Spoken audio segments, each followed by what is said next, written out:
ကောင်းတာလုပ်ရတဲ့နဲ့မကောင်းတာတွေဖြစ်နေတာလည်းရှိတယ်မကောင်းတာတွေလုပ်ပြီးကောင်းတာတွေရနေတဲ့လူလည်းရှိတယ်ဘဝရဲ့အတွေ့အကြုံအစင်မပြေမှုတွေဆိုတာလောကကြီးမှာရှိတယ်လို့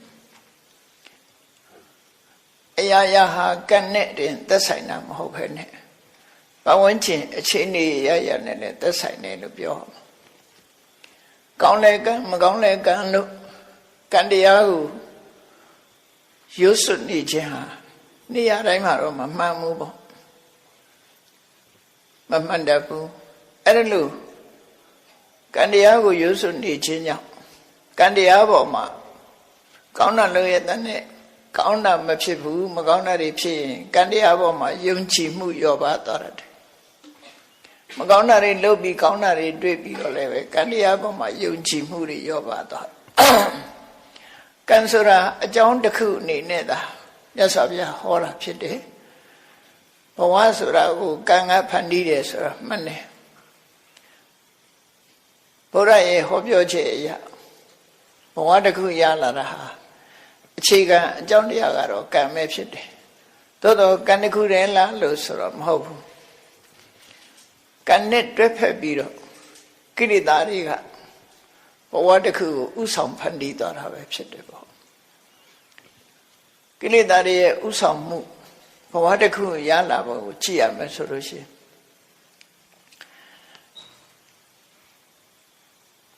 လူတယောက်ဟာကောင်းတာလည်းလုပ်တယ်မကောင်းတာလည်းလုပ်တယ်အဲ့ဒါတို့ကောင်းမကောင်းဆိုတာတွေဟာအခြေအနေရလူတွေဟာမိမိတို့စိတ်ထဲမှာဖြစ်ပေါ်တဲ့အနေအထားတစ်ခုပေါ်မှာမူတည်ပြီးတော့ကောင်းတာလည်းလုပ်တယ်မကောင်းတာလည်းလုပ်တယ်အဲ့လိုလုပ်တဲ့အခါမှာကိုယ့်ရဲ့ရင်ထဲနှလုံးထဲမှာကောင်းတာတွေလည်းစုမိဆောင်မိဖြစ်သွားတယ်မကောင်းတာတွေဆိုတာလည်းပဲစုမိဆောင်မိဖြစ်သွားတယ်အဲ့ဒီနေရာမှာဘဝတစ်ခုကိုဖန်တီးတော့မယ်ဆိုရင်ကံကြီးတက်တက်ဆိုရင်ကတ္တရားကကောင်းတာတွေလုံးလို့ရှိရင်ကောင်းတဲ့ကံအလှဲ့ကြုံတဲ့အခါမှာကောင်းတာကိုဖန်တီးလိုက်တယ်မကောင်းတဲ့ကံရဲ့အလှဲ့ကြုံတဲ့အခါမှာမကောင်းတဲ့ကံကိုဖန်တီးလိုက်တယ်ဘဝမှာဘယ်ကံကအလှဲ့ကြုံမယ်ဆိုတာမသိနိုင်ဘူးဘာနဲ့ဥပမာတူတော့ဆိုရင်ကဏ္ဍမျိုးစုံရေးထားတဲ့ဘောလုံးကလေးတွေကိုစက်ဝိုင်းထဲမှာထည့်ပြီးတော့လှဲတဲ့အခါမှာထီဖွင့်တဲ့အခါမှာကြည့်ပေါ့ဘောလုံးတွေကဏ္ဍမျိုးစုံရေးထားပြီးတော့လှဲလိုက်တဲ့အခါမှာဘယ်အလုံးထွက်လာမယ်ဘယ်ကဏ္ဍထွက်လာမယ်ဆိုတာကြိုတင်ပြောနိုင်လို့မရဘူးပေါ့အခွင့်သာတဲ့အလုံးကထွက်လာတာပဲအဲ့ဒီထွက်လာတဲ့အလုံးမှာပါတဲ့ကဏ္ဍကိုကောက်ချိတ်လိုက်ပြီးနောက်တစ်လုံးထပ်လဲနောက်တစ်လုံးထပ်လဲပြီးအဲ့ဒီကဏ္ဍနေနဲ့သွားပြီးတော့တိုက်ဆိုင်တဲ့အခါထိပေါက်တယ်လို့ပြောကြတယ်အဲ့ဒါလိုပဲလူတွေမှာကဏ္ဍမျိုးစုံရှိတယ်လို့ပဲကောင်းတာတွေလည်းလုပ်တယ်မကောင်းတာတွေလည်းလုပ်တယ်လုပ်တဲ့အခါမှာတေကဏိခါရောက်လာပြီဆိုလို့ရှိရင်ကောင်းတဲ့ကံကအလှဲ့ကျသလားမကောင်းတဲ့ကံကအလှဲ့ကျမှလားလို့ဆိုတာကျွတ်တင်သတ်မှတ်ဖို့ရအမှန်တမ်းခဲတယ်မသေးကြတဲ့လောကကြီးဘဝအခြေအနေဟာသေချာခြင်းရေရာခြင်းမရှိဘူးလို့ဆိုလို့မသေးကြရုံနဲ့မဟုတ်ဘူးအစင်မပြေမှုတွေကလည်းဖြစ်တတ်တယ်အစင်မပြေမှုတွေနဲ့လည်းကြုံတတ်တယ်ဘဝရဲ့အနေအထားကိုအဲ့လိုဖြစ်တယ်ဟုတ်ပြီကောင်းသည်ဖြစ်စေမကောင်းသည်ဖြစ်စေကံတရားကတော့သူကဘဝတစ်ခုကိုထုတ်လုပ်ဖို့ရအစဉ်သင်ဖြစ်နေပြီအဲ့ဒါလို့အစဉ်သင်ဖြစ်နေတဲ့အခါမှာသူ့ရဲ့လမ်းကြောင်းပေးတာကတော့ဘသူကလမ်းကြောင်းပေးတော့ဆိုလို့ရှိရင်အဝိဇ္ဇာနဲ့တဏှာလို့ဆိုတဲ့ဒီနှစ်ခုကလမ်းကြောင်းပေးလိုက်တာကံတရားကဘဝတစ်ခုကိုထုတ်လုပ်ဖို့ရအတွက်ဝိုင်းဝန်းကူညီပေးတာကတော့အဝိဇ္ဇာနဲ့တဏှာတေကဏိမှာမြင်ရတဲ့အာယုန်တစ်ခုပေါ်အမှန်မသိအောင်အမှန်တရားကိုဖုံးကွယ်ပေးလိုက်တာကအဝိဇ္ဇာ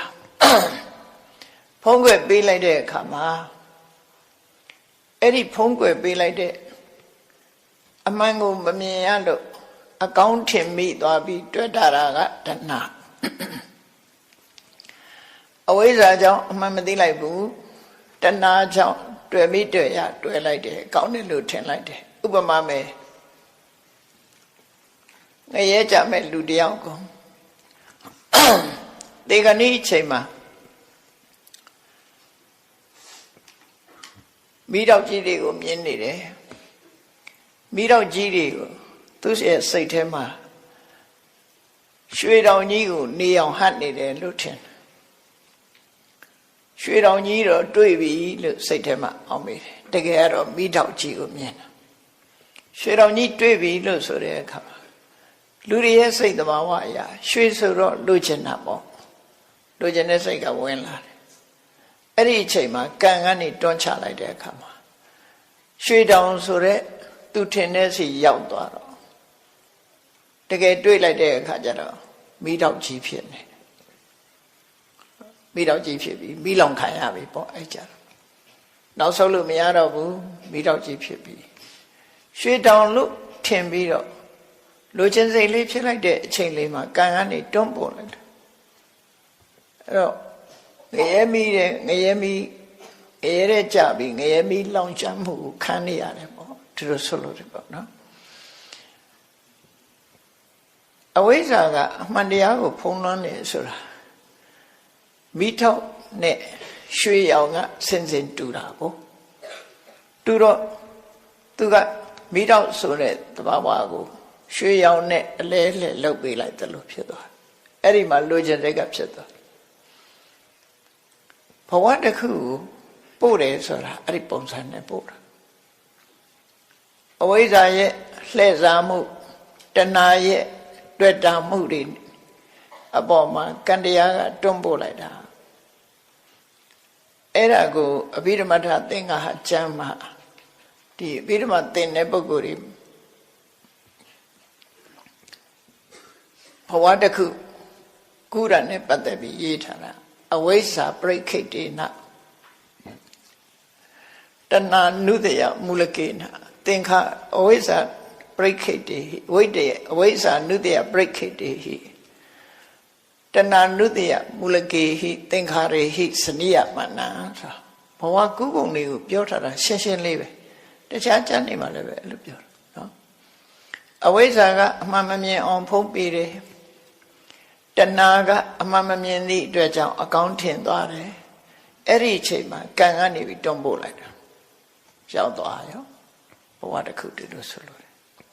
ကောင်းတဲ့ဘုံဘဝကြတော့လည်းပဲဒီကောင်းတာတွေလွှမ်းမိုးလာတဲ့အခါကြတော့လည်းပဲဒီဘဝဆိုတာဘယ်ဘဝမှမကောင်းဘူးအကောင်းထင်တာကိုကလည်းပဲဆိုးလို့ပဲပြောမှာဒါကတော့မကောင်းတာကိုအကောင်းထင်နတ်ပြည်ရောက်မဲ့ပုဂ္ဂိုလ်ကြတော့နန်းနန်းပုံမိမ့်မှကြီးတွေမျက်စိထဲမှာသေအပ်မှုအချိန်မှာတွေ့မြင်လာတယ်အဲ့ဒီတွေ့မြင်လာတဲ့အချိန်မှာတဏှာကြောင့်စိတ်ကအဲ့ဒီဘက်ကိုညွတ်သွားတယ်ညွတ်သွားလိုက်တဲ့အချိန်လေးမှာကံကနေတွန်းပို့လိုက်တော့ပုံမိမ့်မှကြီးတွေရောက်သွားတယ်ဒါကတော့အကောင်းလို့ပြောကုသိုလ်ကံရဲ့လွှမ်းမိုးမှုဟာဒီလိုကောင်းတဲ့ဘက်ကိုပို့ပေးလိုက်သို့တော့အကောင်းလို့ပို့လိုက်ပေမဲ့လို့မင်းနောက်ထပ်အဲ့ဒီကောင်းမေ့ဆိုတဲ့ဘုံရောက်ပြီးတော့ကောင်းတာတွေကိုမစွန့်နိုင်မခွာရက်ဖြစ်ပြီးနောက်တစ်ခါသေအောင်တော်လို့ဆိုတဲ့သဘောမျိုးနဲ့ပို့လိုက်တဲ့သဘောပဲဖြစ်တယ်သေရအောင်မှတော့သေချတယ်နတ်တွေကြတော့ကောင်းတာတွေနဲ့ရွေတွေ့တဲ့အခါကျတော့မခွဲခြင်းမခွာခြင်းနဲ့မခွဲခြင်းမဲနဲ့ခွဲရတယ်ဆိုတယ်ပိယေဟိဝိပယောကောဒုက္ခကိုအလူလဲခံစားရတယ်နတ်ပြည်ကြတော့ဘာကြောင့်လို့ဆိုရင်ချမ်းသာဒုက္ခအလွန်ကြီးမားတာလွန်ကြီးမားတာအလွန်ကြီးမားတဲ့ချမ်းသာဒုက္ခကိုခံစားနေရတာခံစားလို့မှအာမရခင်ခွဲခြားလိုက်တာအဲ့ဒါပိယေဟိဝိပယောကောဒုက္ခဖြစ်တယ်နော်ခုနကမကောင်းတဲ့စီပို့တဲ့အခါကျတော့မကောင်းမှန်းသိအောင်တော့အပိယေဟိတံပြောကောဒုက္ခမကြိုက်တာတွေနဲ့တွန်းပို့ခံရဒီသဘောတွေဟာ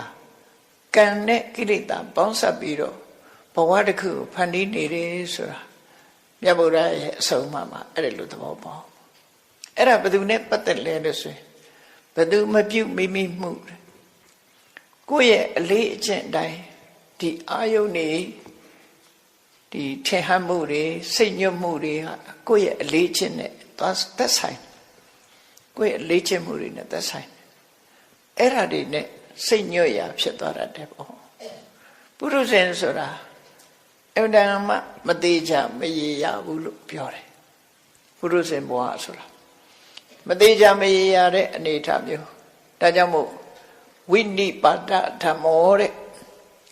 စာပေကျမ်းကမှသုံးတဲ့စကားလုံးဝိနိပါဒဆိုတာဝိနိပါဒဝိဆိုတာကိုယ်ဆန္ဒဘာတစ်ခုမှမပါပဲနဲ့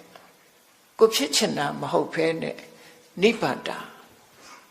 ဖြစ်ချင်ရာဖြစ်သွားတဲ့အနေအထားမျိုးအခြေအနေဇိုးတစ်ခုဖော်ထုတ်တာဝိနိပါဒသောတပန်ဖြစ်သွားရင်တော့အဝိနိပါဒဓမ္မောအဲ့ဒါမျိုးမဟုတ်တော့ဘူးတဲ့ခြေနေစုတစ်ခုရှောင်လွဲသွားနိုင်ပြီဝိနိပါဒဓမ္မဘေးကြီးမရှိတော့ဘူးလေဒီဆရာတော်ကြီးတို့ရေးတဲ့ဒီပဏိထဲမှာပုထုဇဉ်တွေရဲ့အပြစ်ကိုရေးတဲ့အခါမှာဝိနိပါဒဘေးဆိုတာအဲ့ဒါပြောတာဘဝမှာကိုဖြစ်ချင်ဖြစ်သွားဥပမာမဲ့ကောသလမင်းကြီးရဲ့မန္လိကမိဖုရားဆိုတာအဲ့ဒါလိမ္မာရေးချရှိတယ်သူကပန်းဥယျာဉ်မှာလှုပ်လှုပ်ကြတယ်ပန်းမင်းစိုက်ပျိုးတဲ့ပန်းမင်းစိုက်ပျိုးပြီးစီးပွားရှာတဲ့မိသားစုကမွေးလာတဲ့မျိုးသမီးတူပဲရုပ်ဆင်းကလည်းခက်ကြမ်းကြမ်းသို့တော့သူ့မှာဘာတော်တုံးဆိုတွက်လက်ချက်ချအကင်းပါတယ်တွက်လက်ချက်ချရုပ်ကတော့မလှဘူးလို့ဆိုပါတော့ရုပ်မလှဘူးလောက်ကင်စားတော့ရတာလည်းပဲပန်းဝီမှာပတ်မင်းဆိုင်ပြိုးပြီးတော့ပတ်မွေရောင်းတဲ့အလုပ်ကိုလုပ်တယ်သူ့ရဲ့အရေးချင်းကတော့တွက်လက်ချက်ချကောသရမင်းကြီးကအဇာတတမင်းနဲ့စစ်ဖြစ်လို့စစ်တိုက်ရာကနေဖျို့ဖျဲနဲ့မြင်းစီပြီးထွက်ပြေးလာခဲ့ရတဲ့အခါမျိုးရှိတယ်အဲ့ဒီအခါမျိုးမှာစစ်တပ်နဲ့ကွဲပြီးသူတယောက်တည်းထွက်ပြေးလာတာလွတ်ပြေးလာတဲ့အချိန်မှာမထင်မှပဲသူတို့ပန်းဥယျာဉ်နဲ့ရောက်လာသူတို့ပန်းဆိုင်ဖြိုးတဲ့ဥယျာဉ်ခြံနဲ့ရောက်လာမဏိကမိဘုရားကဘယင်မှန်းသိလိုက်တယ်သို့တော့သူဟာဘယင်ကြီးလာတယ်ဆိုသူဝတရားရလုပ်မယ်လို့ဆိုပြီးမြင်းကိုရှေ့ကနေဖမ်းဆွဲပြီးတော့ဘယင်ကြီးကိုအကူကြီးတွေပေးတယ်တောင်ရည်တွေကန်းတယ်နေရာထိုင်ခင်းတွေပေးတယ်အမောပြေဖို့ရတယ်လုပ်ပေးဝေယဝဆလုပ်ပေးတယ်ဆိုတော့အဲ့ဒီသွက်လက်ချက်ချတဲ့ဝတရားခြေပြုံနဲ့ပြုံးပြုံးရွှင်ရွှင်နဲ့လှုပ်တတ်တယ်ကြောက်ရွံ့တဲ့သဘောမရှိပဲနဲ့အဲ့လိုလှုပ်တာကိုဘုရင်ကြီးကသဘောကျပြီးနန်းတော်ခေါ်သွားတာမန္လိကာဟာဆင်းရဲသူမှသာသမီးပဲဘုရင်ကြီးနဲ့လည်းလွန်ရဲနေတယ်တိခဏနဲ့ဘုရင်ကြီးအမားတွေကိုလည်းရှောက်ရဲတယ်သူကပြောရဲတယ်ကြောက်ကရဲ့အိမ်မက်16မျိုးမက်တုံးကကောသရမင်းကြီးဟာပုံသားတွေရေရခြေဖို့ပြောတဲ့နီလန်းနေနဲ့တကယ်လုံးတော့မလို့ကိုယ့်ရဲ့အသက်အန္တရာယ်ဖြစ်ပြီးဆိုကြောက်တော့ပေါ့ကြောက်တော့ရေရခြေမယ်တရားတွေကိုတတ်ပြီးရစ်ပူစောပြီးရေရခြေဖို့လုပ်တယ်အဲ့ဒီခေတ်ကအယူသီးမှုတွေပေါ့အဲ့ဒီမှာမန္လိကာကကက်တင်လိုက်တာပဲဖြစ်တယ်ရသော်ဘုရားကိုမေးပါဘုရားနဲ့ဒီလောက်ရင်းနှီးနေတာဘာဖြစ်လို့ပုံသားတွေမေးတယ်လဲဘုရင်ကြီးကိုမရရဘုရားစီပို့ရသော်ဘုရားနဲ့တွေ့တဲ့အခါမေးတော့ရသော်ဘုရားဒီအိမ်မက်တွေဟာတဲ့ပုဗ္ဗနမိတ်အနေနဲ့မက်ပေမယ်လို့တင်မင်းကြီးရဲ့လက်ထက်မှာမဖြစ်ဘူးနော်ဖြစ်လာနိုင်တဲ့အနေအထားတွေကိုကျွတ်တင်မဲ့ချင်းသာဖြစ်တယ်ဆိုတာကိုတစ်ခုချင်းတစ်ခုချင်းရှင်းပြလိုက်တော့သူရေရခြေတဲ့လုပ်ငန်းကြီးကိုစွန့်လွတ်လိုက်တယ်တရားတွေများစွာတပ်ပြီးရေရခြေမဲ့အလုပ်ကိုစွန့်လွတ်လိုက် sacrifice လို့ခေါ်တယ်တာတတ်ရဲစွာခဏိထိကြမ်းနေသေးတယ်အဲ့ဒါတားကောင်တွေတပ်ပြီးရစ်ပူစော်တယ်ဆိုဖြစ်တယ်အဲ့ဒါတွေနဲ့လုံးနေပူဇော်တယ်ဆိုတဲ့အလုပ်ကိုလုပ်ကြအဲ့ဒါလို့ ပြီးတော့ကောသရမင်းကြီးဟာပြည်သူပြည်သားတွေနဲ့ပြိုင်ပြီးတော့အလှကြီးပေးတဲ့အခါမှာဘုရင်ကြီးအနိုင်ရအောင်အကြံကောင်းဉာဏ်ကောင်းတွေကိုပေးတာမဏိကမေဘုရားပဲဖြစ်တယ်ပေါ့အသရိတအလှကြီးကိုပြည်သူတွေတုံ့ပြန်ပြီးတော့မရှင်နိုင်လောက်အောင်ဘုရင်မှာရှိတဲ့စင်နေမြင်းနေစင်နေနဲ့ဘုရင်တွေသာသုံးနိုင်တဲ့ပစ္စည်းတွေကိုသုံးပြုပြီးတော့အလှပွဲကြီးကိုကျင်းပလိုက်တာပြည်သူတွေဟာရှုံးပေးသွားတယ်ဒါလည်းစီစဉ်တာဘယ်သူတော့ဆိုရင်မဏိကမေဘုရားအဲ့ဒါလို့လိမ္မာပတ်တ်တဲ့မေဘုရားကြီးဟာ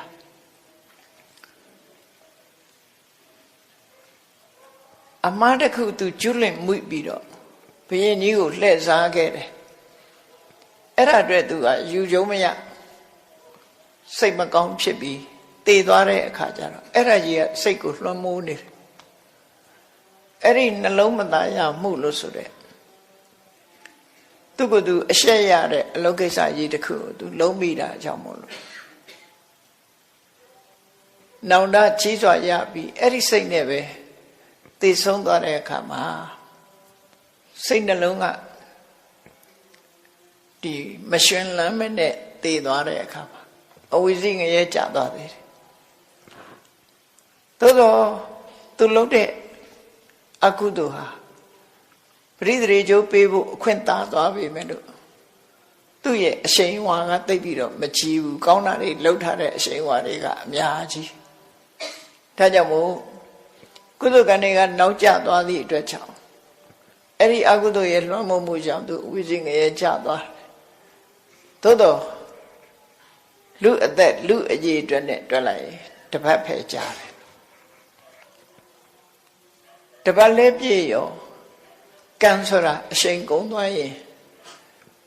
သူ့လုပ်ငန်းပြီးသွားတာပဲလေသူအရှိန်ကုန်သွားတာနဲ့တပြိုင်တည်းကုသိုလ်ကံတွေကအခွင့်ရလာပြီအခွင့်ရလာပြီးဆွတ်တင်သွားတယ်တာဝရိန္ဒနတ်ပြည်ရောက်သွားတယ်သူဆိုနော်အဲ့တော့ဘဝတစ်ခုအခုလို့စုံကြီးဆန်းကြီးဖြစ်နေတာအစဉ်ပြေတာရှိသလိုအစဉ်မပြေတာတွေလည်းရှိတယ်ဘဝမှာဘယ်သူမှသာဝရအစဉ်ပြေနေတာလို့မရှိဘူးမြတ်စွာဘုရားတောင်မှအစဉ်မပြေတဲ့အခါရှိတယ်ဆွမ်းမစားရတဲ့အခါရှိတယ်မကောင်းတဲ့အစားအစာတွေနဲ့မြတ်တာနေရတဲ့အခါမျိုးရှိတယ်လူတို့ရဲ့ကြီးညိုလေးစားမှုကြိုးဆိုမှုကိုခံရတဲ့အခါရှိသလိုကြုံတဲ့လူတွေရဲ့ဆဲရေးတိုင်းထွာမှုချင်းချောက်ခံရမှုဆိုတာတွေလည်းပဲကြုံရတာမြတ်စွာဘုရားကိုယ်တိုင်ကိုပဲအစင်မပြေမှုတွေနဲ့ဘဝမှာကြုံတွေ့ရအဲ့ဒီအစင်မပြေမှုတွေဟာဘဝကပေးတဲ့ဖန်တီးတဲ့ဒုက္ခတွေသာဖြစ်လို့ဘာနဲ့ဖြတ်ကျော်တော့ဆိုတိခဏချင်းခွင့်လွှတ်ခြင်းနဲ့ပဲဖြတ်ကျော်တခါတော့ကမြတ်စွာဘုရားမိန့်ကြားခဲ့တဲ့စကားလေးဟာဘုန်းကြီးတို့တွေမှတ်သားပြီးတော့လိုက်နာစရာကောင်းတာအဟနာဂောဝသင်္ကမေစပတောပဋိတံတရအတိဝါကျံတိတိခိတံဒုတ်တိလောဟိဘောဇနောဆိုတဲ့စကားငါဟာစစ်ပွဲဝင်တဲ့စစ်မျက်နှာရှေ့တန်းမှာဒီရှေ့တန်းကထွက်ပြီးတော့တိုက်ရတဲ့ဆင်မြောင်ကြီးလိုပဲစစ်ပွဲမှာရှေ့တန်းကနေပြီးတော့ထွက်ရတဲ့ဆင်မြောင်ကြီးလိုပဲစပတောပဋိတံတရာဟောဒီကနေပြစ်လိုက်တဲ့မြားတံတွေလှမ်းနေမြားတွေအဝေးကပြစ်လိုက်တဲ့အရာတွေဟာဆင်ရဲ့ကိုယ်ပေါ်မှာလာကြတာတွေအများကြီးပဲနော်ဆင်ရဲ့ခန္ဓာကိုယ်ပေါ်မှာလာဆိုင်တယ်အဟနာဂောဝသင်္ကမေစပတောပဋိတံတရံအဲ့ဒီလိုခန္ဓာကိုယ်ပေါ်ရောက်ရှိလာတဲ့စုဝင်လာတဲ့လေးတံမြားတံအဲ့ဓာတွေကိုသိခံတယ်အောင်ဤသိခံပြီးလောက်ရမယ်အလုပ်ကိုဆက်လုပ်တယ်နောက်မဆုတ်ဘူးအတိဝါကျံတိတိခိတံလူတွေရဲ့စော်ကားမော်ကားပြောဆိုတဲ့စကားတွေကိုငါသိခံတယ်သိခံမယ်ဘာကြောင့်လို့ဆိုရင်ဒုတ်တိလောဟိဘဟုဇနောလောကလူအများစုကကိုချင်းတရားမကောင်းကြဘူးကိုချင်းတရားမကောင်းတဲ့လူတွေခြားတယ်မှာ သိခံခြင်းမှတပါးတခြားလုပ်เสียမရှိဘူးမြတ်စွာဘုရားကလည်းအခုလောကလူတွေဟာပြောခြင်းအပြောဆိုခြင်းအဆိုသူတို့စိတ်ထဲအရာတွေလုံးကြတာဖြစ်သိခံခြင်းမှတပါးအခြားမရှိဘူးလို့အတိဝါကြံတိတိခိတ်တံဒုတ်တိနောဟိဘောဇနောဆေမြောင်ကြီးလိုပဲငါသိခံတယ်ဘာပဲပြောပြောသူတို့ပြောတဲ့နောက်မှာစိတ်ကလိုက်ပြီးတော့မရင်ရိုင်ဘူးလို့ဆိုလို့သိခံတယ်ဆိုတာဟာခေါင်းထဲမှာမှတ်မထားတာမှတ်မထားဘူးကိုလုံးရမယ့်အလုပ်ပဲလုပ်တယ်လောကလူတွေကကိုယ်အပြစ်ပြောခံလိုက်ရလို့ရှိရင်စိတ်ဓာတ်ကတစ်မျိုးပြောင်းသွားတယ်ချီးမွမ်းလိုက်ရင်စိတ်ကတစ်မျိုးကဲ့ရဲ့လိုက်ရင်စိတ်ကတစ်မျိုးဖြစ်သွားတယ်မြတ်စွာဘုရားကတော့ချီးမွမ်းခြင်းကဲ့ရဲ့ခြင်းဆိုတာကိုအလင်းခေါင်းထဲမှာမထည့်ဘူးမရေတွက်ဘူးလှုပ်တဲ့လှုပ်ထိုက်တဲ့လှုပ်ရမယ့်အလုပ်ကိုပဲဆက်လုပ်တယ်အဲ့ဒါသိခံခြင်းပဲသိခံခြင်းဆိုတာကိုယ်စိတ်မူလအခြေအနေကိုမပြတ်အောင်ထိန်းနိုင်တာစွန့်ရည်တတိတစ်မျိုးကိုခေါ်တယ်ခန္တီဆိုတာစွန့်ရည်တတိတစ်မျိုးပဲဘာစွန့်ရည်တတိတုံးဆိုလို့ရှိရင်မြောက်ပြောလို့လဲစိတ်တက်ကြွမသွားဘူး၆ပြောလို့လဲကြောက်လန့်မသွားဘူးကဲ့ရဲ့လို့လဲစိတ်မဆဲဘူးချီးမွမ်းလို့လဲဝမ်းမသာဘူးစိတ်ဓာတ်တည်ငြိမ်ပြီးကိုလုံးမဲ့အလုပ်ကိုလုပ်သွားတာစိတ်ရဲ့အပြောင်းအလဲကိုမရှိအောင်ထိန်းနိုင်တာခန္တီလို့ခေါ်တယ်နော်စိတ်ပြောင်းလဲမသွားတဲ့သဘောကိုဆိုလို့တယ်ရသော်ဗျာကအတိဝါကြံတိတိတ်ခိတ်တံစော်ကားတဲ့စကားတွေကိုငါသိခံတယ်ငါစိတ်ထဲမှာဘာမှမဖြစ်ဘူးငါလုံးတဲ့နာလုံးမယ်ဒီသဘောပဲအဲ့လိုဘဝမှာအစင်မပြေမှုဆိုတာတွေကိုသိခံခြင်းနဲ့ကြော်ဖြတ်ခဲ့တယ်လူတွေဆိုတာဟာဘဝဘေးဆိုတာဘဝဆိုတာအခြေအနေအမျိုးမျိုးရှိတယ်ဒီပတ်ဝန်းကျင်ကောင်းတဲ့ကြုံတွေ့တဲ့ဘဝလည်းရှိတယ်ပတ်ဝန်းကျင်မကောင်းတဲ့ဘဝနဲ့လည်းမျိုးစုံကြုံရတယ်ဥပမာမဲ့ဘုန်းကြီးတို့ကိုယ့်ဘဝကိုကြည့်မယ်ဆိုရင်တောရွာတရွာကိုမွေးတယ်ဟုတ်ပြီတောရွာမှာမွေးတယ်အဲ့ဒီတောရွာမှာလူဖြစ်မလို့ကျမ်းကအရှိသေးတယ်ဒုတိယကမ္ဘာစစ်ကြီးဖြစ်လာဒုတိယကမ္ဘာစစ်ကြီးဖြစ်လာတဲ့အခါကျတော့ကမ္ဘာစစ်ဖြစ်ပြီဆိုကြတဲ့အုပ်ချုပ်ရေးရန်တွေကပျက်စီးလာပျက်စီးလာတော့မကောင်းတဲ့လူတွေကတောမီးလောင်တောချောင်လက်ကမောင်းခတ်တယ်ဆိုတာတောချောင်လူဟာတွေကအများကြီးပဲဒုက္ခပေးဖို့လူတွေဟာလူချင်းဒုက္ခပေးဖို့လူတွေကအများကြီးဖြစ်လာတယ်အဲ့တော့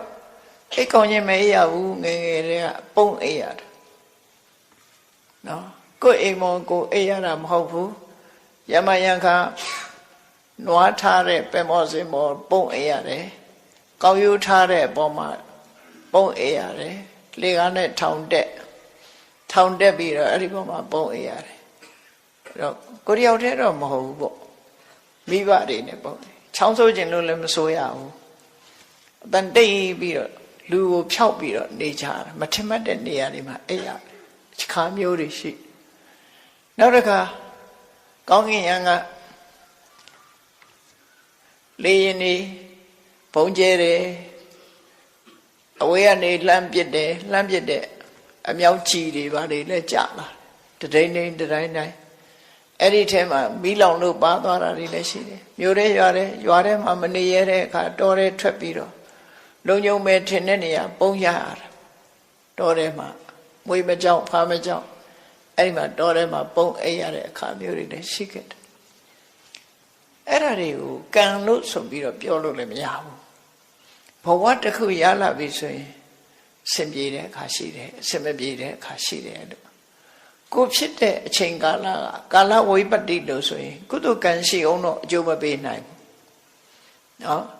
ဒါကြောင့်မို့ဩဃတဆိုတဲ့ထဲမှာဝိပတ္တိတရား၄ပါးလို့ဆုတောင်းကြတမ္ပတ္တိနဲ့ပြည့်စုံပြီးဝိပတ္တိတရား၄ပါးဝိပတ္တိတရား၄ပါးဆိုတာပျက်စီးမှုအခြေအနေမကောင်းတဲ့အခြေအနေ၄ရပ်ကိုဆိုလို့ကာလဝိပတ္တိခေမကောင်းတာជីវတိုးတက်ဖို့ ခင်မကောင်းဘူးစစ်ပြေးဒုက္ခဖြစ်နေရတယ်တခြားသဘာဝပေးရနေခံနေရတယ်အဲ့လိုအချိန်ခါမျိုးတွေဥပမာဒုတိယကမ္ဘာစစ်ဖြစ်တယ်ဆိုရင်ဒုတိယကမ္ဘာစစ်စစ်မီ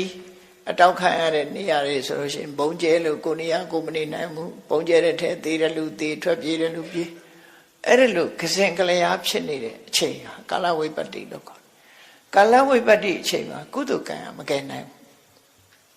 ကုသကံရှိလဲအကျိုးမပေးဘူးတဲ့ကာလဝိပတ္တိဖြစ်အဲ့ဒီအချိန်မှာအကုသိုလ်တွေကတောမိလောင်တော့တောကြောင့်လက်ကမောင်းခတ်ဆိုတယ်အကုသိုလ်တွေကအကျိုးပေးလာတယ်အဲ့ကြမကောင်းတာတွေနဲ့ကြီးပဲတွေ့ရတယ်ချောကအဲ့လိုအချိန်ခေတ်ဆိုးကာလဆိုကြီးမှာအသက်ခံရတဲ့လူတွေရှိတယ်ဘဝဆုံးရှုံးသွားတဲ့လူတွေရှိတယ်အများကြီးပဲကာလဝိပတ္တိလို့ခေါ်တယ်နောက်တစ်ခုကတော့ဥပတိဝိပတ္တိရုပ်ဆင်းပြည့်ယွင်းနေတယ်မျက်စိကန်းနေတယ်သို့မဟုတ်ခြေထောက်ကျိုးနေတယ်ဘဝမှာ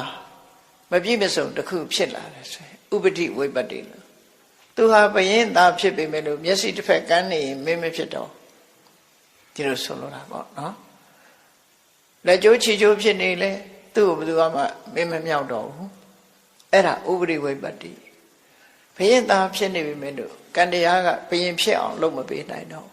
ကုသကံလုပ်မပေးနိုင်တော့ဘူးဥပတိဝိပတ္တိရုပ်ဆင်းအင်္ဂါရဲ့ချိုးယွင်းပျက်စီးမှုအဲ့လိုဆိုရဂတိဝိပတ္တိဆိုတာကြတော့မကောင်းတဲ့ဂတိကိုရောက်ဥပမာလောကမှာဖျားပွင့်နေတယ်ဖျားပွင့်နေတဲ့ချိန်မှာလူတယောက်ဟာဖျားနဲ့ဝေးတရားတဲ့ဝေးတဲ့နေရာမှာရောက်နေတယ်အတိညာဏ်ဘယ်လိုပဲရှိတရားသာမကြားရလို့သောတာပန်မဖြစ်နိုင်တဲ့လူတွေအများကြီးဖြစ်သွားတရားဓုမရတဲ့ပုဂ္ဂိုလ်တွေဖြစ်သွားဂတိဝိပတ္တိလို့ဆိုတဲ့တရိစ္ဆာန်ဘဝပြိတ္တာဘဝအတူတကယ်နာမရှိတဲ့နာချဖို့ရုပ်မရှိတဲ့အရုပပြမဘုံတို့ရောက်နေတယ်ဆိုရင်ဘုရားပွင့်ပြီးတရားဟောနေတာသူ့အတွက်တော့ဘာမှအကျိုးခံစားမှုမရဘူးအဲ့ဒါမျိုးကိုဂတိဝိပတ္တိလို့ခေါ်တယ်ဩဃတထဲမှာပါတယ်ရပ်ဖြစ်၈ပါးဆိုဂတိဝိပတ္တိတွေဖြစ်တယ်ရပ်ဖြစ်၈ပါးအရပ်ဖြစ်ရဖြစ်တဲ့အခြေအနေတစ်ခုဟာအခွင့်အရေးမသာတဲ့တရားဓုမရနိုင်တဲ့အသိဉာဏ်မဖြစ်နိုင်တဲ့ဘဝမျိုးတွေလို့ဆိုလို့တယ်ပေါ့နောက်တစ်ခုကတော့ပယောဂဝိပတ္တိလို့ခေါ်တယ်ပယောဂဆိုတာလုံလဝိရိယကိုပြောတာလုံလဝိရိယလှုပ်တင်ရတဲ့နဲ့မလှုပ်ဘူးဆိုပါတော့မိဘလည်းပစ္စည်းတတ်နိုင်တယ်ကြောင်းကောင်းကောင်းလည်းထားတယ်စာကြိုးစားပြီးတော့မတင်ဘူးကြောင်းကြီးပဲလစ်နေတယ်ဆိုရလူဟာပွဲလည်းမရဘူးစာလည်းမတတ်ဘူးနော်ပယောဂဝိပတ္တိလှုပ်တင်လှုပ်ထိုက်တာတွေမလှုပ်ဘူးဆိုလို့ရှိရင်ကိုယ့်ရဲ့လုံလဝိရိယချုံငဲ့သွားလို့ရှိရင်အောင်မြင်ကြီးပွားမှုတွေချုံငဲ့သွားတယ်အဲ့ဒါကိုဝိပတ္တိ၄ပါးလို့ဝိပတ္တိတရား၄ပါးမှာလွတ်ခဲ့ရပါလို့ဤလို့ဆုတောင်းနေတာကိုယ်တိုင်လုပ်ရမယ့်အလုပ်ကိုလုပ်ဖို့လိုတယ်ပေါ့ဒါတွေဟာကုသကံအကျိုးမပေးနိုင်မနဲ့အကုသကံဟာသာအကျိုးပေးသွားနိုင်တဲ့အနေအထားမျိုးတွေအဲ့တော့ဂတိဝိပတ္တိဆိုတဲ့မကောင်းတဲ့ဂတိမရောက်ဖို့ဥပရိဝိပတ္တိဆိုတဲ့ကိုယ်ကာယရုပ်ဆင်းအင်္ဂါချိုးရမှုကာလဝိပတ္တိဆိုတဲ့အချိန်စိုးနဲ့မကြုံရမှုအဲ့ဒါတွေကတော့ဆူတောင်းတယ်ဆိုတာတဘာဝကြသေးတယ်ပယောဂဝိပတ္တိဆိုတာတော့ကိုလုံးဝမဟာလောက်ကိုလုံးဝပါသူကဆူတောင်းနေရမယ့်ဟာတော့မဟုတ်ဘူးဘဝတစ်ခုရလာရင်ကြိုးစားအထောက်မှာလို့ဆိုလို့တယ်ဝိပတ္တိရှိတယ်လို့တမ္ပတ္တိကလည်းအဲ့ဒါနဲ့ပြောင်းပြန်ကြည့်ရမှာဝိပတ္တိဆိုတဲ့စကားလုံးကိုတမ္ပတ္တိဆိုတဲ့စကားလုံးနဲ့လဲလိုက်ရုံပဲကာလတမ္ပတ္တိအချိန်ကောင်းအခါကောင်းဂတိတမ္ပတ္တိဘဝကောင်းဥပရိတမ္ပတ္တိရုပ်ဆင်းအင်္ဂါလှပတယ်နော်ရုပ်ဆင်းအင်္ဂါလှပလို့ရှိရင်သူကကောင်းစားနိုင်တယ်ပေါ့ပယောဂတမ္ပတ္တိကြိုးစားအထောက်မှုတွေနဲ့ပြည့်စုံတယ်ကောင်းစားနိုင်အဲ့တော့တမ္ပတ္တိတရား၄ပါးနဲ့ပြည့်စုံလို့ရှိရင်ကုသိုလ်ကအကျိုးပေးတယ်တမ္ပတ္တိ၄ပါးနဲ့ပြည့်စုံနေတဲ့ပုဂ္ဂိုလ်အကုသိုလ်သူကအကုသိုလ်ကိုတားထားနိုင်တယ်လို့ဒီလိုဆိုလို့တယ်အဲ့တော့လောကမှာဘဝမှာအစဉ်ပြေမှုမပြေမှုဆိုတဲ့နေရာမှာ ကံဟုမူလတန်ဗုဒ္ဓတို့ဟောပြသည်မှာအရင်သာရှင်မန္တိဆရာတော်ကြီးကမကားတွေဝါမှာရေးထားတာကံလို့ဟောတာဟာတဲ့အကြောင်းရင်းတစ်ခုအနေနဲ့ပြောတာပါတဲ့ဥစ္စာဘောကပညာရဖို့အတွက်ကြတော့လုံလဝိရိယနဲ့သက်ဆိုင်တယ်အသိပညာနဲ့သက်ဆိုင်တယ်လူတယောက်ကြီးပွားဖို့ကြတော့ကံနဲ့ကြီးပဲမဆိုင်ဘူးတဲ့ပညာနဲ့လုံလဝိရိယနဲ့ကြိုးစားအထောက်အောင်ဒါကြောင့်မို့ပညာသင်ကြရတယ်တတ်ထားတဲ့ပညာနဲ့ကြိုးစားအထောက်ကြရတယ်ဟောအဲ့ဒါလို့လုပ်လို့ရှိရင်ဘဝမှာကြီးပွားတိုးတက်တယ်ဆိုတာဒါမှန်ကန်သို့တော့ဘဝမှာခုနလိုအခြေအနေရရဘဝရဲ့အခြေအနေတွေကအမျိုးစုံပဲခေကောင်းတာရှိတယ်ခေမကောင်းတာရှိတယ်အနေထားကောင်းတာရှိတယ်အနေထားမကောင်းတာရှိတယ်ရုပ်အစဉ်ပြည့်ရွံ့တာရှိတယ်ရုပ်အစဉ်ပြည့်စုံတာရှိတယ်လုံလဝိရိယနဲ့ပြည့်စုံတာရှိတယ်လုံလဝိရိယချိုးရင်းတာရှိတယ်ဆိုတဲ့တမ္ပတိဝိပတိဆိုတဲ့အခြေအနေတွေဟာဘဝမှာဖန်တီးနေတဲ့အရာမျိုးတွေဖြစ်လာတယ်တခြားဘာသာတွေတချို့ဘာသာတွေကြတော့ဘာပဲဖြစ်ဖြစ်ဘုရားသခင်ရဲ့အလိုတော်ချဆိုတဲ့အောက်မှာဝင်ပြီးတော့ရက်လိုက်ကြတာခြေနေကောင်းလဲဘုရားသခင်အလိုတော်ချခြေနေမကောင်းလဲဘုရားသခင်ရဲ့အလိုတော်ချအသက်ရှင်လဲဘုရားသခင်အလိုတော်ရှိတယ်တည်သွားရင်လဲဘုရားသခင်ကအလိုတော်ရှိတယ်အဲ့ဒီတခုတည်းနဲ့ပဲ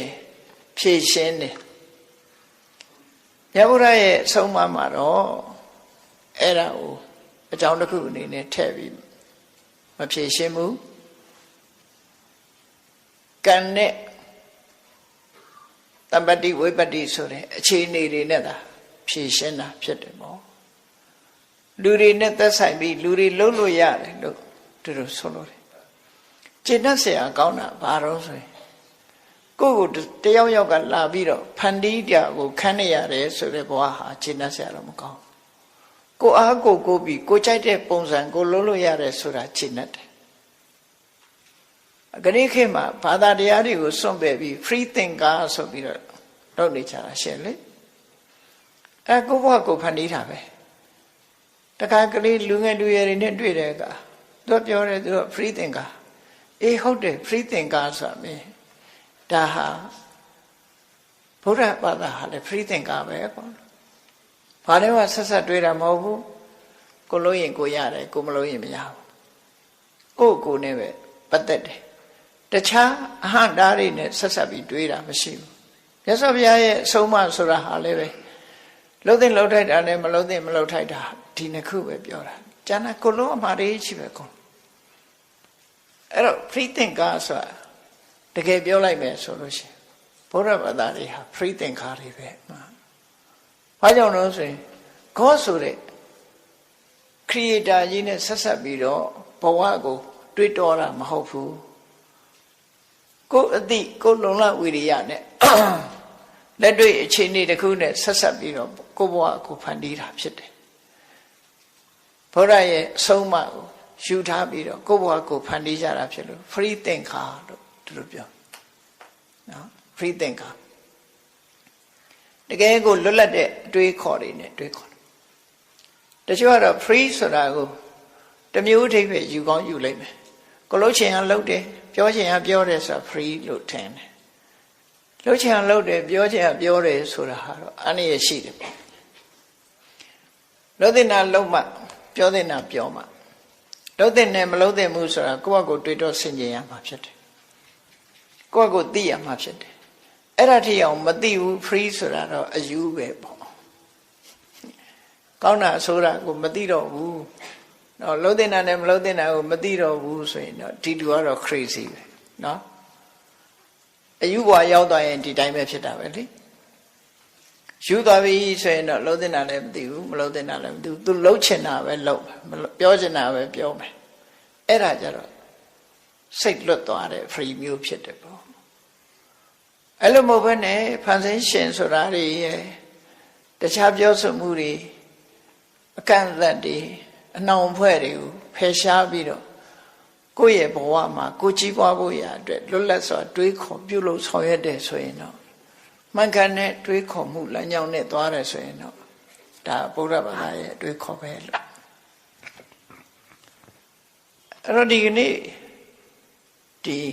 ဘဝအခြေအနေဤအစင်မပြေမှုများဆိုတာလေးကိုမြတ်စွာဘုရားရဲ့ဒေသနာတော်မှာကြည့်မြတ်စွာဘုရားဟောထားတယ်လောကလူတွေဟာကိုယ်ကအကောင်းလုပ်တယ်သို့တော့မကောင်းတာတွေနဲ့တွေ့ချင်းတွေ့နေ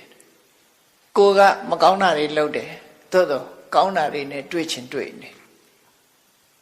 ခဏခေတ်မှလည်းပဲလူတွေရဲ့အမြင်မှာဒီလူကတော့ကောင်းတယ်ဒါပေမဲ့သူမကောင်းတာတွေဖြစ်ချင်းဖြစ်တယ်ဟာဒီလူကတော့ဆိုးတယ်ဒါပေမဲ့သူကကောင်းစားခြင်းကောင်းစားနေတယ်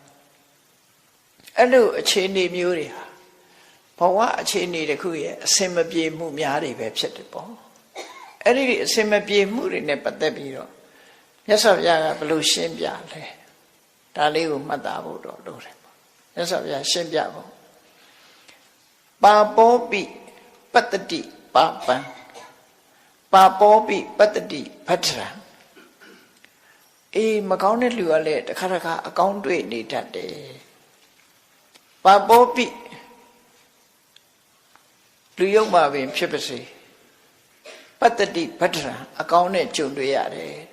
ဘယ်အခါမျိုးတော့ဆိုရင်ယာဝပပနပစ္စတိ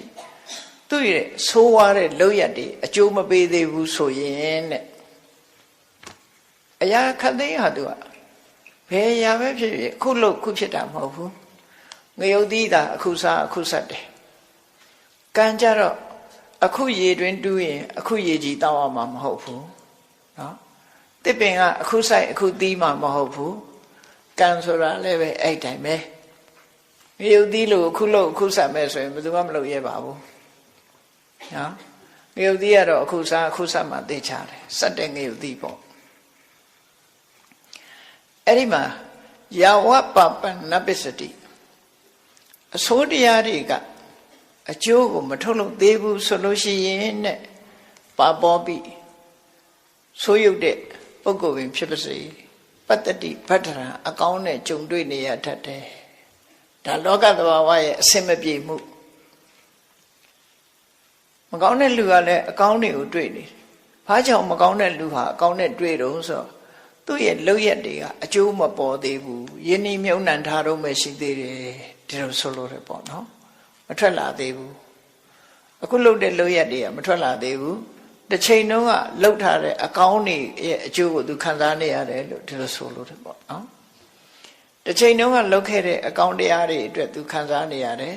သို့တော့အခုလုပ်ရက်အတွက်သူကအကျိုးမရောက်သေးဘူးအကျိုးမပေါ်သေးဘူးဒါကြောင့်ကောင်းစားနေတယ်ဒီလိုဆိုလို့ရယဒါစပစ္စတိပပံအေးသူလှုပ်တဲ့မကောင်းမှုတွေဟာအကျိုးပေးပြီဆိုရင်တော့အထပါပောပပလိပတ္တိအဲ့ကြရင်တော့ဆိုးတွေ့ပြီ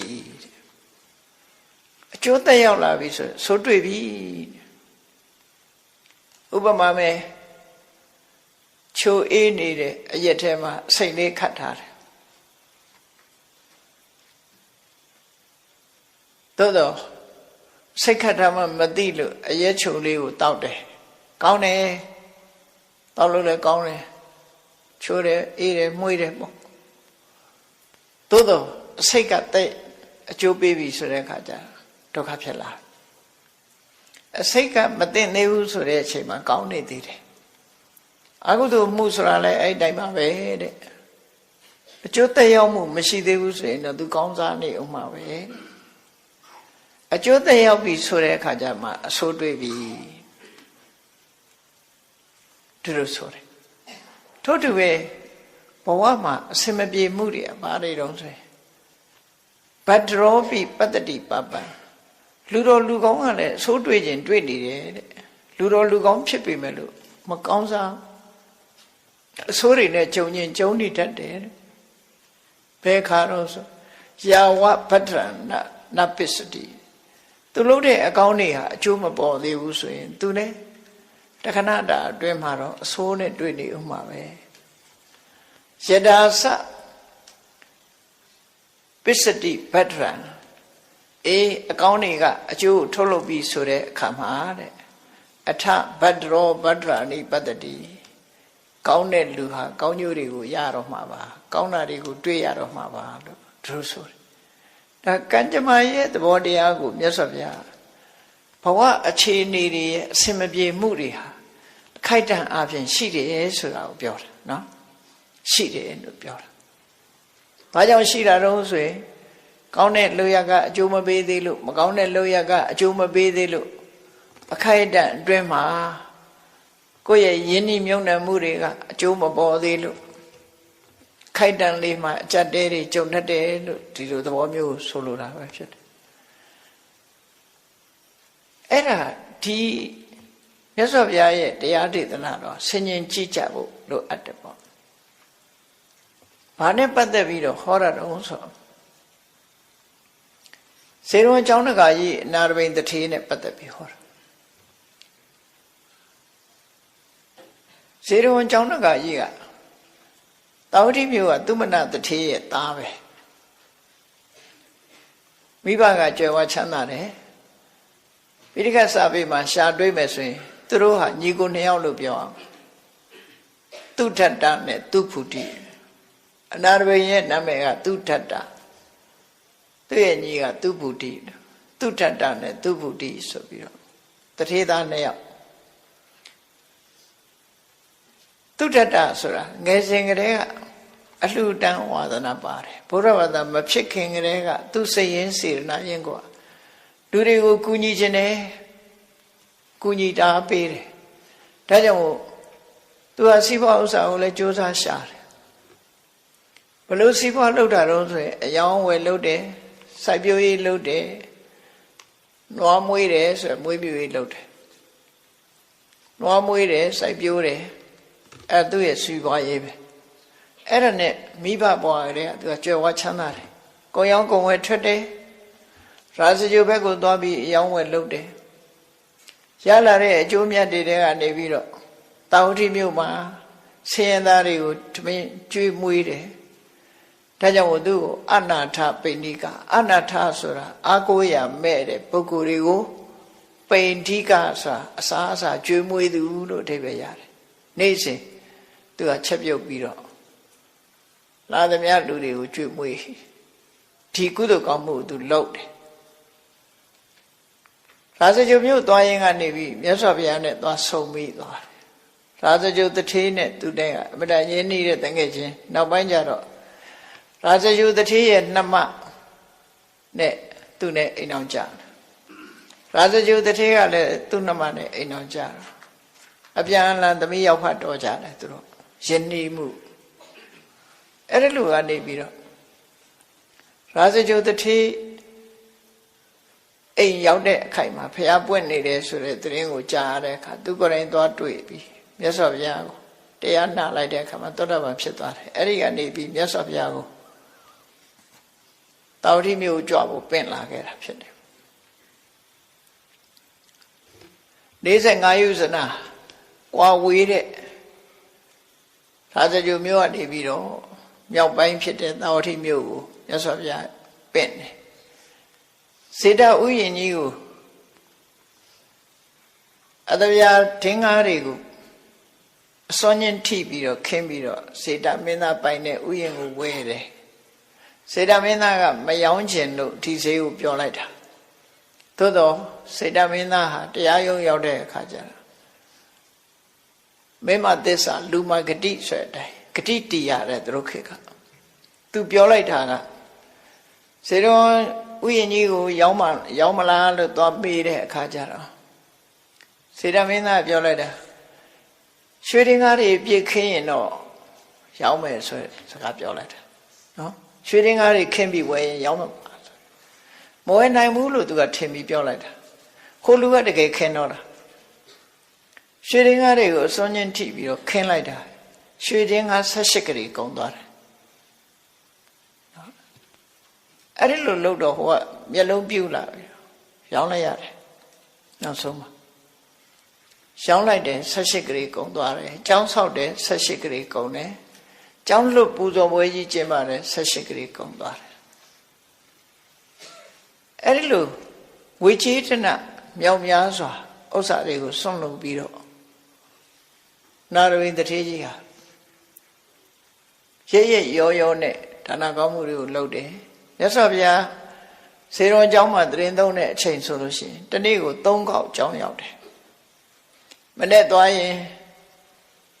မနေ့အစားစားတယ်နေ့သွားတဲ့အခါမှာအဖျော်ရမကညနေမှာဆိုရင်အဖျော်ရမကပဏ္ဏသာစသည်ယူပြီးတော့သွားဘယ်တော့မှလက်ချအချင်းကြီးမသွားဘူးသူ့အိမ်မှာလည်းပဲအမြဲတမ်းတန်ဃာတွေဒီမဲနဲ့ကတ်တဲ့ဆွမ်းက900နော်ရာခုကတ်တာ900အဲ့လိုတန်ဃာပေါင်းမြောက်များစွာကိုအိမ်မှာဆွမ်းကတ်လေးရှိတယ်အဲ့လိုတရားတရားအလွန်ကောင်းပြီးတော့စီးပွားဥစ္စာရှာတယ်စီးပွားဥစ္စာလည်းရှာတယ်ရသမျှစီစဉ်ဥစ္စာတွေကိုလည်းနေ့စဉ်နဲ့အမျှဒါနကောင်းမှုတွေကိုကြိုးစားစားပြုတယ်သူကအလှူဒန်းအလွန်ဝါသနာပါတဲ့ပုဂ္ဂိုလ်အဲ့လိုလှူဒန်းတဲ့အခါမှာလှူတယ်ဆိုတာလည်းပဲမကုန်ဘူးမဟုတ်ဘူးလေကုန်တာပေါ့လှူတာဟာလှူခြင်းကြောင့်လေသူကကုသိုလ်တော့ရတာပေါ့ပစ္စည်းတော့ကုန်တယ်ပေါ့သို့တော့စီးပွားရေးအဆင်မပြေတဲ့အခါဆိုရှိလားစီးပွားရေးအဆင်မပြေတာဘာဖြစ်လာတော့18 ဂရေကျွေးချထားတာတွေကမရဘူးတောင်းလို့မရဘူးကျွေးဆောင်အကျွေးတွေပြန်မရဘူးပြန်မရတဲ့အခါကျသူငွေကြေးလက်ပတ်မှုဟာခဲရင်သွားတယ်ကံမကောင်းကြောင့်လှတယ်လို့ဖြစ်ရအစိရဝတီမြေကြီးကရေတိုက်စားတဲ့အခါမြေကဘာဘေးမှာတွင်းနဲ့ကြီးတွေတူးပြီးတော့ရှေ့ခေတ်ကတော့ဘန်စနစ်လည်းရှိတာမဟုတ်တော့မြေကြီးတွေပဲမြုပ်တာအဲ့သူမြေကြီးတွေမြုပ်တဲ့နေရာကဘာပြိုလို့သူစုပ်မြုပ်ထားတဲ့ရွှေတွေငွေတွေကပါသွားတယ်ကဘာပြိုတဲ့ထက်ပါသွားလို့18 ဂရေလောက်ကအရှုံးပေါ်သွားတယ်ကျွေးပြန်မရတာ18 ဂရေပါသွားတာ18 ဂရေဆိုသူကစီးပွားရေးကြက်တဲသွားတယ်ကြက်တဲသွားတော့တန်ဃာတွေကိုတော့သူစ조사လှူတယ်သို့တော့စားရမဲ့တောင်းရမဲ့ကိုယ်ွယ်ရမဲ့တဲ့ပုဂ္ဂိုလ်တွေကိုဒေးစင်ထမင်းကျွေးဖို့ကြတော့ဆန်ကောင်းနဲ့မကျွေးနိုင်တော့ဘူးစကွဲကိုဝယ်ပြီးတော့ချက်ရတယ်စကွဲထမင်းကိုကျွေးတယ်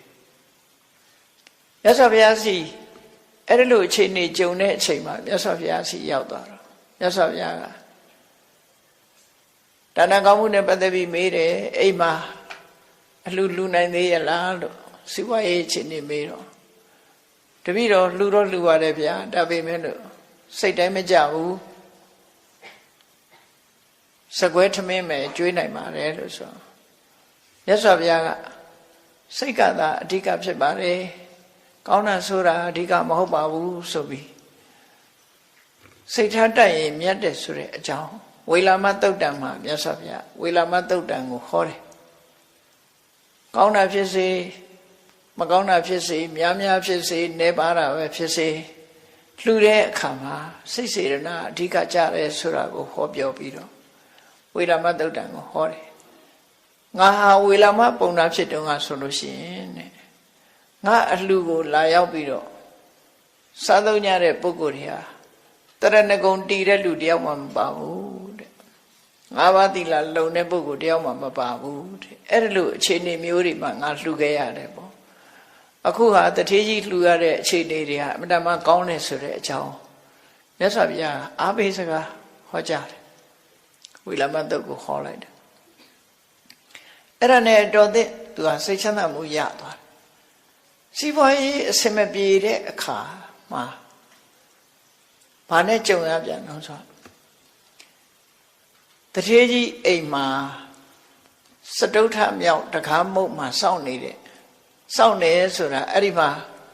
နေရာရထားတဲ့နတ်ပေါ့နော်ပုံမစိုးနတ်ပေါ့လူတွေနေတဲ့အိမ်တွေမှာလည်းပဲသူတို့ကလည်းပဲလူနဲ့ပတ်သက်ပြီးတော့ရောက်ရှိနေကြတာကိုယ်နဲ့ပတ်သက်ရောက်ရှိနေတာကိုယ်ဆောင်နတ်အိမ်နဲ့ပတ်သက်ပြီးရောက်ရှိနေရင်အိမ်ဆောင်နတ်ပေါ့သူတို့ဘယ်သူမှဂျူတီချတာတော့မဟုတ်ဘူးစောင့်ဆိုတဲ့စကားလုံးပြောပေမဲ့လို့ နော်သူတို့ဆောင်ခိုင်းတာမဟုတ်ဘူးကိုယ်နဲ့ပတ်သက်တဲ့နေရာမှာလာဖြစ်တယ်လို့ပဲအောင်မိပေါ့ကိုယ်အိမ်နေမှာအိမ်မြောင်နေပါလေလာမနေကြဘူးလားနေတာပဲအိမ်မြောင်တို့ပင့်ကူတို့ဆွဲကောင်းနေတာသူရောက်ရင်ရောက်လာတာပဲလေအဲ့ဒါလိုပဲမမြင်ရတဲ့တရားတွေလည်းပဲကိုယ်နဲ့ပတ်သက်ပြီးရောက်နေတာတွေရှိတယ်ပေါ့သူတို့လည်းသူတို့ဘဝနဲ့သူတို့ရောက်လာကြကိုယ်နဲ့ပတ်သက်ဆက်ဆက်နေကြအနာရိတတိကြီးအိမ်မှာသူဆက်ဆက်ပြီးတော့နေတဲ့နတ်ကသူလည်းသားရိသမီးတွေနဲ့ပဲလူတွေလိုပဲသားငယ်သမီးငယ်တွေနဲ့အဲ့ဒီတကားမုတ်မှာသူနေစရာပုံပိတ်မှန်နဲ့သူနေတယ်လို့ဆိုတယ်အဲ့ဒီနာရိတတိကြီးဆင်းရဲဒုက္ခရောက်သွားတဲ့အချိန်လေးမှာသူကဒီအချိန်တော့ဒါသူပြောလို့ရမယ့်အချိန်ပဲနာရိတတိကြီးအိမ်ကိုတန်ဃာတွေကြွကြွလာတဲ့အခါမှာသူကသူ့နေရာသူမနေနိုင်ဘူးဆင်းဆင်းပြီးနေရတယ်တိလားရှိတဲ့ရဟန်းတန်ဃာတွေကြွလာတဲ့အခါမှာသူ့နေရာသူမနေနိုင်ဘူးဆင်းဆင်းပြီးတော့ပေးရတယ်အဲ့ဒါကိုသူမလုပ်ချင်စိတ်ပြက်တယ်အိတ်ကောင်းခြင်းမအေးရနေကောင်းခြင်းမနေရဖြစ်တယ်လာပြန်ပြီတကြတပါးကြွလာဆင်းပေးရဗျာအဲ့ဒါမလုပ်ချင်သူစိတ်ပြက်တယ်နာရဝိတ္တိကြီးကိုလည်းပြောမှသူမပြောရဲဘူးနာရဝိတ္တိကြီးဆင်းရဲသွားပြီဆိုတဲ့အချိန်မှာသူကဒါအကွက်ကောင်းမယ်ဆိုပြီးညတကောင်ကျော်နာရဝိတ္တိကြီးအိပ်ရပဲကိုရောင်ကိုဝါနဲ့ရောက်လာတယ်ကိုရင်ပြတယ်သောတပန်ပုဂ္ဂိုလ်ဆိုတော့သူကအရှိန်ဝါရှိတယ်ပေါ့ဘယ်သူလဲလို့မေးတော့တကားဆောင်စရုထတကားမုံမှာဆောင်တဲ့နတ်ပါဘာကိစ္စလာတာလဲဆိုတထေးကြီးကိုဩဝါဒပေးမလို့လာတာတဲ့ကဲဘာဩဝါဒတော့ပြောအောင်လို့ဆိုတထေးကြီးကတဲ့လှူလွန်အားကြီးလို့ဆင်းရဲသွားပြီမဟုတ်လားတဲ့ကျောင်းဆောက်တုန်းကလည်း18ကလေးကုန်းတယ်မြေဝယ်တာလည်း18ကလေးကုန်းတယ်ကျောင်းလူပူဇော်ပွဲကြီးကလည်း18ကလေးကုန်းတယ်အဲ့ဒီလိုဂရေပေါင်းမြောက်များစွာသုံးချပြီးတော့အခုလည်းပဲလှူလိုက်တန်းလိုက်လုံနေတာအဲ့ဒါကြောင့်မလို့စိဘဥစ္စာတွေယောပါပြီးတော့ဆင်းရဲလာတယ်ပေါ့ဒါကြောင့်မို့လို့အလှူတန်းကိုလျှော့ပါစိဘရေးကိုကြိုးစားလုပ်ပါအလှူတန်းကိုလျှော့ပါဆိုပြီးတော့ပြောတော့နာရဝိတ္တိကအော်ဒါမင်းရဲ့ဩဝါဒလားဟုတ်ပါတယ်မင်းတို့နတ်မျိုးတွေရာထောင်မကငါလာပြောလဲငါပစ္စည်းငါလှူတာငါလုံးဝမမှုဘူးအဲ့ဒီတော့ငါကိုငါရဲ့အလှပွဲကိုစောစောကားကပြောတဲ့ပုဂ္ဂိုလ်အလှပြက်အောင်ဖြတ်တာဖြစ်တော့ကြောင့်မင်းငါအိမ်မှာမနေနဲ့ထွက်သွားလိုက်ခုခေတ်ကျတော့အရှင်ကြီးစားတော့ခေါ်ပါတောက်တော့ခေါ်ပါလို့ဟိုကနတ်တောင်မောင်းထုတ်လိုက်သေးတယ်နော်နတ်တောင်မောင်းထုတ်လိုက်သေးတယ်အဲ့လိုမောင်းထုတ်လိုက်တော့သူအိမ်မနေနဲ့ဆိုပိုင်ဆိုင်တာသူပိုင်တာ哦သူလည်းပိုင်ဆိုင်တဲ့နယ်မြေတွေမနေနဲ့ဆိုမနေရတော့ထွက်သွားတဲ့အခါမှာသားရိသမီးတွေလက်ဆွဲပြီးတော့ဟိုနားလည်းနေကြမရှိဒီနားလည်းနေကြပိုင်ဆိုင်မှုတွေရှိတာ哦သူတို့လောကမှာလည်းလူပြေမှာလိုပဲပိုင်ဆိုင်မှုတွေရှိဒီပြဟာမကြည့်နဲ့နော်ပိုင်ဆိုင်မှုရှိတယ်မရှိဘူးဆိုတာဒီเจ้าနဲ့ကခွေးတွေကြည့်